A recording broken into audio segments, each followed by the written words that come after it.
طريقة عمل الفطير المشلتت الفلاحي بأسهل طريقة فرد.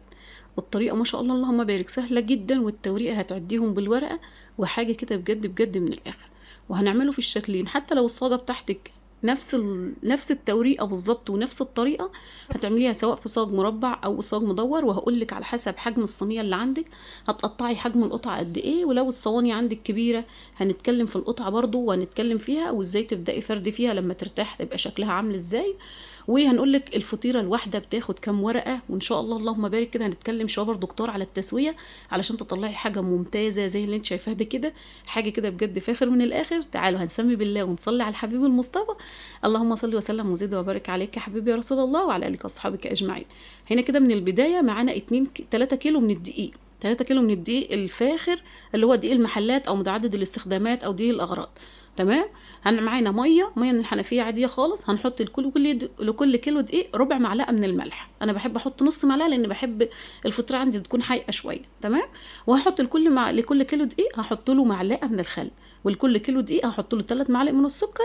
يبقى انا كده هحط عندي قولي معلقه من الملح حلوه، وكمان معلقتين من الخل، وكمان 9 معالق من السكر. عايزه انت تحطي معلقتين بس للكيلو من السكر مفيش مشاكل، بس السكر الزياده بيخلي لون الفطيره عندك بعد التسويه فوق الممتاز وحلو قوي وطعمه جميل لو انت اكلتيه من غير حاجه خالص.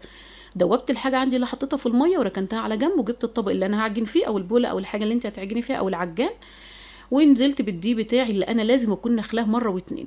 الدقيق بتاع الفطير انخليه كويس قوي. اي معجنات انت هتعجنيها لازم تنخلي الدقيق بتاعك حلو قوي. لكام نوع زي ما قلنا قبل كده في كل الفيديوهات، علشان اتاكد ان الدقيق عندي نضيف ما فيهوش اي عكاسه، علشان اتاكد ان الدقيق بتاعي ما فيهوش كتل، علشان اطلع نتيجه كويسه في العجن. نزلت بالميه بتاعتي كميه ما نزلتش بكله. حتى لو انت هتعجني في العجان برضو نفس الطريقه، انزلي بالدقيق في العجان وانزلي بكميه الميه حاجه حاجه، علشان خاطر مش عايزين العجينه بتاعتنا تطرى مننا قوي او تيبس قوي، لا احنا عايزينها تكون مظبوطه. وانا بحب دايما اخلي العجينه بتاعتي طريه شويه. عجينه الفطير عجينه الفطير لو خليتيها ناشفه قوي بتطلع لك الفطيره في الاخر ناشفه والورق بتاعها مجلد. ده اللي بيخلي اول حاجه في اللي بيبوظ معايا الفطير، لان كام حاجه عندنا بتبوظ معانا الفطير. اول حاجه منهم ان انا لما بخلي العجينه يابسه قوي بتخلي لي الفطير مجلد بعد التسويه. دي اول حاجه. تاني حاجه ان معلقتين الزيت اللي انا بحطهم دول بينعموا لي العجينه، بيخلوها ناعم، ملمسها بيكون ناعم ما فيهاش اي تكتلات. في الوقت نفسه بيديها ملمس طري شويه، بس في الوقت نفسه مش بيلزق. هي اصلا في الاصل بتكون بتلزق في ايدي. لما انا بحط معلقتين الزيت دول بيخلوها تخلع من ايدي ومن الطبق، ومن نفسها كمان بتكون ناعمه وجميله قوي وملمسها حلو. عجنت العجينه بتاعتي واديتها دهنه من الزيت وغطيتها معايا حوالي نص ساعه ترتاح براحتها خالص. هي مش هتخمر لان احنا مش حاطين خميره، انا بحطها بس علشان ترتاح معايا، علشان يبقى شكلها الشكل الجميل اللي انتوا شايفينه الممتاز ده بعد ما ترتاح، وكمان قبل التقطيع. وما شاء الله اللهم بارك. تعالي اوريكي بقى العجينه بتاعتنا ملمسها ناعم ازاي وحلو ازاي وزي السكر ازاي. حاجه كده بجد من الاخر كانك عجنها على العجان. هي بتاخد في ايدك حوالي من 10 دقايق ل 15 دقيقه عجن، بس بتبقى بالملمس الممتاز اللي انت شايفاه ده. خلاص وريتها لك كده. تعالي بقى نبدا تقطيع. بجيب الصاجه عندي او الصينيه او الرخامه او الكيس المفرش، اي حاجه انت هتقطعي عليه، وبتدهنيه دهنه من الزيت زي ما انت شايفه كده. بمسحه كويس قوي، وايدي طبعا في الوقت ده بتكون نظيفه. ببدا اخد قطعه من العجين بنفس الشكل كده كانها قطعه من الرغيف، وببدا ادهنها من وشها بس زيت، وابدا اقطع بنفس الشكل اللي انتوا شايفينه ده. دي اسهل طريقه لتقطيع الفطير. تمام كده. او القرص لو انت عاجنه قرص هتقطعيها، او فينو او كايزر او اي حاجه، دي بتكون اسهل طريقه. ليه بقى؟ اول حاجه بتخلي لي القطعه كلها مقاس واحد. تاني حاجه بتنعم ايدك بتنعم العجينه بايدك وبمسحه الزيت اللي انا بمسحها من على الصينيه دي، بتخلي وش العجينه بتاعتك ناعم وملمسها ناعم وجميل، وفي الوقت نفسه كل القطع زي ما انت شايفه كده تلاقيهم مقاس واحد. طيب انا لو هعمل الفطيره بتاعتي في صواني صغيره، يعني الصواني اللي عندي اللي هي 30 و25 و28 والكلام ده، بقطع القطع اصغر من كده. تمام. يعني نص دي القطعه بتبقى نص دي بالظبط. كل ما بكبر الصينيه اللي انا هفرد فيها كل ما بكبر القطعه بتاعتي. فهمتوني؟ بس هو ده الفرق اللي بيخلي الفطير عندك مورق او لا. دي تالت حاجه. رابع حاجه بعد كده ان انا في الوقت ده بعد ما بقطع القطع بتاعتي بديها دهنه زيت زي ما انتم شايفين، وبكيسين بلاستيك. لازم اكياس بلاستيك زي كده، واغطيها. مش شرط صينيه على قد الصينيه، علشان الصينيه ممكن تدخل هواء تخلي الفطير عندي ينشف. بسيبهم حوالي برضو نص ساعه وباجي الاقيهم بالشكل اللي انتوا شايفينه ده، وبسم الله ما شاء الله اللهم بارك. العجينه بتاعتي ارتاحت، وفي الوقت نفسه مسحه الزيت مش مخليهم لازقين في بعضيهم. بدوس على العجينه بتاعتي بنفس الشكل كده، دوسه الصباع بتاعتي بتنزل في العجينه، مش بتطلع تاني، يعني بتفضل معلمه في الصباع. انا كده بتاكد ان العجينه ارتاحت معايا. وببدا من الناحيه اللي انا مقطعاها الاول بنفس الشكل اللي انتوا شايفينه ده، وطالما العجينه ارتاحت معايا يبقى كده بتفرد معايا بسهوله. لو انا قطعت على طول وبدات افرد، العجينه مش هترتاح معايا، وفي نفسه في الوقت نفسه مش هتفرد معايا بسهوله. دي سمنه بلدي 3 ترطال. اصحاب دي ربنا يحفظهم يا رب، والف صحه وهنا على قلوبهم، لان ده مش تبعي، ده تبع اوردر طارئ لبره. عندنا هنا السمنه بتاعتنا 3 ترطال سمنه بلدي، ما حطيتش عليهم حاجه خالص غير معلقتين الزيت اللي انا حطيتهم دلوقتي دول، علشان يدوني لون للفطيره عندي. تمام. وده زيت ابيض نظيف، ما هو زيت تومين. الصينيه اللي انا هفرد عليها دهنتها دهنه زيت، اما الصينيه اللي انا هورق عليها الفطيره او هسوي عليها الفطيره دهنتها دهنه من السمنه. تمام. بس كده بفرد على زيت، وبدهن الصينيه اللي انا بعمل عليها على سمنه. ببدا بقى اسمي بالله كده، وايدي مبلوله مسحه من الزيت، والصينيه بتاعتي مسحه من الزيت، وببدا اخد اول قطعه انا قطعتها وببدا افردها بنفس الشكل ده. في حته الفرد علشان تبقى التوريقه عندك مظبوطه والورق بتاعك تعديه بالورقه زي ما قلنا، بفرد بنفس الشكل اللي انت شايفاني فيه، يعني ايدي مش صوابعي اللي بتفرد، دي كلوه ايدي هي اللي بتفرد. تمام. وانا بفرد يا دوب بدوس عليها بس بحيث انها تفرد معايا شويه، حوالي قطرها يبقى 10 سم، وببدا بعد كده اوسع بصوابعي اللي بره، يعني اوسع بايدي وبكلوه ايدي العجينه بتاعتي اللي بره بتبدا تفرد معايا زي ما انتم شايفين كده. وفي الوقت نفسه بتحس ان هي كلها سمك واحد، مفيش حته تخينه وحته رقيقه. في المرحله دي لو انا الفرد مش مظبوط عندي برضو بيبوظ الفطيره معايا، يعني انا لو وقت الفرد مش عارفه افرد قوي الفطيره عندي بتبوظ معايا وما بتكونش مورقه. تمام كده. يبقى احنا اول حاجه حجم الصينيه، تاني حاجه العجينه بتاعتي تتعجن كويس، تالت حاجه معلقتين الزيت اللي انا بحطهم بلمهم العجينه، رابع حاجه العجينه لازم ترتاح معايا كويس قوي في العجن، ولازم عجنها يكون مظبوط. بعد كده الصينيه بتاعتي اللي انا بفرد عليها بدهنها دهنه من السمنه، وبكمل بنفس الطريقه اللي انتوا شايفينها دي. بفرد كله، مش لازم افرد كبير قوي واوسع واشد وافرد والكلام ده كله، واحده تكون قاعده قبالي والكلام ده كله، لا، نفس الطريقه اللي انتوا شايفينها دي كده، وبراحتك، وايدك تكون مبلوله من الزيت علشان تسهل معاكي الفرد. وبين كل طبقه وطبقه بدهن دهنه من السمنه. طبعا اصحاب الفطير قالوا لنا احنا مش محتاجين يكون سمنته كتيره قوي، فعلشان كده باخد مسحه بسيطه قوي من السمنه. لو انت بتحبي سمنته تقيله، وطبعا سمنه بلدي بسم الله اللهم بارك بيكون طعمه جميل قوي. باخد مسحه من الزيت زي ما مسحه من السمنه اللي قدامي زي ما انتم شايفين. انا ما سويتش السمنه البلدي عندي قوي، انا دوب فكيتها وسبتها بعد ما فكت حوالي 5 دقايق، وحطيت فيها معلقه من الملح. بس هو ده اللي انا عملته. تمام. ما سويتهاش، يعني انتوا هتلاقوا المرته في الطبق من تحت او في الطاسه التانية لما اجي اعمل الفطيرتين التانيين. انا هفرد معاكم فطيره واحده بس، وبعد كده هفرد انا الباقيين ونكمل مع بعضينا الفيديو.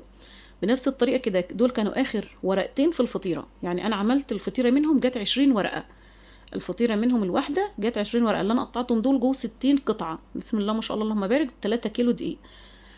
بنفس الطريقه كده وبفرد كده خلاص. باقي واحده بس اللي انا هحطها على وش الفطيره دي، وادهنها دهنه من السمنه حلوه قوي على الوش، واركنها عندي. بس قبل ما اركنها لازم اغطيها بكيس بلاستيك، يا اما صينيه على قد الصينيه، يا اما احطها في مكان جوه على سرير على جنب واطفي المروحه، اللي يريحكم. بس الاضمن علشان اضمن ان وش الفطيره عندي ما يكونش ناشف ويتبهدل مني، فبحط عليها كيس بلاستيك من على الوش، وادهنها طبعا دهنه من السمنه قبل ما احط كيس البلاستيك. واخر فطيره بفردها كويس قوي زي ما انتم شايفين علشان خاطر تلم لي الفطيره كلها، وبدهن دهنه سمنه حلوه على الوش، وبحطيها بكيس بلاستيك وبشيلها جوه، وبكمل بقيه الفطيره عندي. كملت بقيه الفطيرتين عندي، كل واحده منهم زي ما قلت لكم واخده 20 قطعه، بسم الله اللهم بارك، الف صحه وهنا. دول كانوا اخر شويه من السمنه، والطاسه جنبنا هناك اهي ما فيهاش غير المرته بس اللي باقيه من السمنه. الباقيه اللي في الطبق دي هاخدهم ادهن بهم وش الفطيره وقت التسويه. تمام كده. هسيبهم، انا فردتهم، هسيبهم حوالي نص ساعه او ساعه الا ربع، ولو قعدوا ساعه كمان مفرودين بنفس الشكل مش هيجرى لهم اي حاجه خالص، بس ما تطوليش عليهم علشان يكونوا مورقين، كفايه نص ساعه بس يرتاحوا فيهم. وبعد كده ابدا افردهم، هغطيهم بنفس الشكل كده بالاكياس البلاستيك، وادخلهم جوه في الاوضه على جنب علشان المروحه طبعا احنا قاعدين في الصاله والدنيا هوا هينشفوا. وبعد كده تعالي نفردهم. كده قاعده حوالي ساعه او ساعه الا ربع او نص ساعه حسب وقتك. في الوقت ده لو انا في الشتاء، لو انت شفت الفيديو ده في الشتاء، بتحطي الصينيه في الفرن ثانيه وتطلعيها، بتبداي تفرد الفطيره بنفس الشكل علشان يبقى ورقها كله مساوي بعضيه من تحت ومن فوق. لو في الصيف عادي الزبده مش بتجرمز قوي، علشان كده الفطيره بتفرد معاكي بسهوله. فاهماني؟ بس كده. يعني لو انا في الشتاء بدفي على النار او على البوتاجاز، بحط الصينيه حوالي دقيقه واحده بس، تبدا السمنه بس اللي تحتيها تفك، وببدا افرد عشان تفرد معايا الفطيره كلها بسمك واحد. لو انا في الصيف بفردها بنفس الشكل كده من غير ما احطها على النار، فخلاص على كده بتبقى مظبوطه معايا وحلوه. هعين بقى الاكياس بتاعتي دي، وطبعا اخدت السمنه اللي احنا حطيناها على الوش في الاكياس اخدت منها كميه، فاحنا هنكمل من الصينيه ومن الكف من الطبق والكفه اللي عندنا بقيه السمنه على الوش علشان خاطر خساره ما تترميش. ولو في كميه بقى في الكيس حاولي تنزليها كده علشان خاطر خساره يعني بدل ما تترمي في الاكياس. بس كده هبدا افرد بقى الصواني بتاعتي كلها واروح اولع البوتاجاز. في الوقت ده المفروض انت مولعه النار بتاع الفرن، ولعيها على اعلى درجه حراره حوالي 5 دقايق، وبعد كده لغايه بس الفرن ما يسخن ويبقى كويس كده، علشان لو دخلنا الفطير على نار هاديه ما بيستويش السوى اللي انت نفسك فيه او اللي انت عايزاه، او ما بيورقش التوريقه الصح. تمام كده. لان كام حاجه تقدري انك انت تتجنبيهم علشان تعملي الفطير المشلتت ناجح معاكي من اول مره ويبقى ممتاز. اسمعي الفيديو كله خطوه بخطوه، بكل خطوه بنقول معلومه بتستفادي منها. خلوا بالكم من الحاجات دي، ما تسرعيش الفيديو علشان خاطر في كل مرحله بنقول الحاجه النافعه ليها. خدتوا بالكم؟ بس كده ببدا ادوس. دوستي بتجيب الفطيره من جوه لبره، ما بدوس على الحروف بس لبره او ما اسيب الوسط بتاعها تخين، لا، بخليها كلها، احاول ان اخليها كلها ميزه واحده. انا طبعا عندي القطع كبيره ففردتها في الصينيه كلها، لو القطع عندي صغنونه بفردها في وسط الصينيه بس واسيبها على حسب حجمها. بتكون علوها كده حوالي عقله من الصباع، يعني من نص عقله لعقله من الصباع. وبفرد وشها سمنه من كده، وخلي بالك ما تكونش مرتة على الوش علشان ما تتحرقش منك على وش الفطيره. تعالوا بقى كده بعد ما تشوفوا الفطير بتاعنا اتفرد وبقى جميل، تعالوا بقى نروح عند الفرن واوريكي حاجه جميله قوي عند الفرن.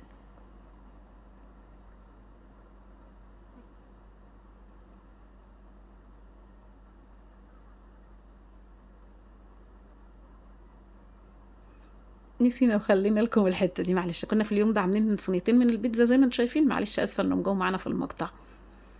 تعالوا بقى نكمل الفطير بتاعنا اللي احنا ملناش دعوه بالفقره دي. الفقره دي هتنزل على القناه الصغيره، هبقى احط لكم الفيديو في التعليقات، الفيديو بتاعها ماشي، طريقه العجن بتاعتها والتسبيكه وكل حاجه والصلصه بتاعتها وكل حاجه. هنا الفرن طبعا كنا مسويين اللهم صل وسلم على سيدنا محمد البيتزا، فطبعا الفرن سخن. هديت النار من الجوانب ومن تحت على المتوسط، ومن الجوانب برضو على المتوسط او اقل من المتوسط بحاجه بسيطه. ودخلت الصينيه بتاعتي، واول ما بدخلها بقعد حوالي 5 دقايق ما بحركهاش خالص من مكانها، علشان في المرحله دي لو انا دخلتها او بدات تدفى شويه وحركتها فبتكش على بعضيها، بتلاقي الفطيره عندك كشه. علشان كده بقول لكم اسمعوا كل مرحله بمرحلتها، لان في كل مرحله بنقول فيها حاجه مفيده وحاجه حلوه تستفادي منها. بس كده بلف الصينيه بتاعتي كل دقيقتين وادخلها تاني الفرن لغايه ما بتطلع بالشكل الجميل ده. ده طبعا كان اوردر، وكانت صاحبه الاوردر قاعده جنبينا دلوقتي وانا بوريكم، وطبعا هو الفطير اصلا سخن وانا مش عارفه اوريه لكم لان دوبه طالع من الفرن دلوقتي. تعالوا هنشوف الفطيره التانية وهوريها لكم برده، واوريكم التوريقه بتاعتها عامله ازاي. بس انا عايزه اوريكم، بس هو سخن بصراحه، يا دوبه طالعه من الفرن. هغطيها بس باي حاجه كده، بكيس بلاستيك او حته فوطه، لغايه ما تبرد معانا وتهدى شويه وتضطر برده لانها بتبقى طالعه من الفرن سخنه. بعد كده هوريكم التوريقه بتاعتها. حطيت الفطيرة التانية بنفس الشكل اللي انتوا شايفينه، وكل دقيقتين 3 بداير الصينية. ده بيخليكي تسوي الصينية مظبوطة، والفطيرة بتاعتك لو قب بنفس الشكل بتتأكدي انها مورقة من جوه وممتازة. وطبعا خاصة انها بتكون بالسمنة البلدي. عموما ان السمنة عموما لما باجي اعمل الفطير بحب اضيف سمنة بلدي وزيت، وسمنة من التانية الصفايح اللي هي بتبقى موجودة عندنا، او السمنة العادية يعني، فاهمني؟ انا مش بضيع حق السمنة البلدي، لا، انا بخلي الفطير عندي مورقه اكتر. يعني لما بعمل 3 طبقات من التوريقه بتاعتي او من سمنه التوريق بتديني توريقه اكتر للفطير. بس طبعا ده كان مطلوب سمنه بلدي بس، فما حبيتش ان انا اضيف عليه اي حاجه خالص، فحبيت ان هو يكون خفيف. طبعا ما شاء الله اللهم بارك استووا طلعوا هما وكده. في الوقت ده انا حطيت الصاج التالت، هنكمل برضو تسويه وهوريكم شكل الفطير بس بعد ما يهدى شويه.